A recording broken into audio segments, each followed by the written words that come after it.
So இந்த comparison அப்படிங்கிற ஒரு விஷயம் இருக்கும்போது, what according to you is the biggest threat for someone's mental health? கம்பேரிசனே ஒரு பிக்கெஸ்ட் த்ரெட்டு தான். எப்போ நீ மற்றவனை கம்பேர் பண்ண ஆரம்பிக்கிறியோ, நிறைய ஃபேமிலியில் பார்த்தீங்கன்னா பிள்ளைங்களை கூட மற்றவங்களோட கம்பேர் பண்ணுவாங்க. நீ பார் அவன் எவ்வளோ மார்க் வாங்குறான், நீ ஏன் கம்மியாக வாங்குறான்னு. அங்கேயே அவனுக்கு மென்டல் ஹெல்த் ப்ராப்ளம் வர ஆரம்பிச்சிடும். அவனே அப்போவே சைக்காட்ரிஸ்ட் ப்ராப்ளம் இஷ்யூஸ்லாம் அவனுக்கு வர ஆரம்பிச்சிடும். கம்பேர் பண்ணுறது ஒரு பேரண்ட் பிள்ளைகளை மற்ற பிள்ளைங்களோட கம்பேர் பண்ணவே கூடாது.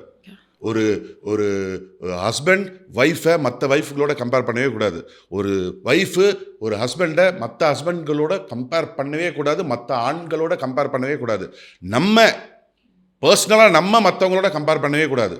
நம்மளுடைய காம்படிஷன் நம்மளுக்கு கூட தான் இருக்கணும். நான் இந்த வருஷம் இவ்வளோ பிஸ்னஸ் பண்ணியிருக்கேன், நான் அடுத்த வருஷம் இவ்வளோ பிஸ்னஸ் பண்ணணும், அதுதான் என் டார்கெட். மற்றவங்களோட நம்ம கம்பேர் பண்ணணும்னு வைங்களேன், நம்ம வளரவே முடியாது, சக்ஸஸ் ஆகவே முடியாது. ஸ்ட்ரெஸ்ஸு தான் வரும், டென்ஷன் தான் வரும், பிபி தான் வரும். பிபி வர்றதுக்கு முக்கியமான காரணம் என்ன தெரியுங்களா? இந்த கம்பேரிசன் தான். கம்பேரிசன் பயங்கர டேஞ்சரஸ்.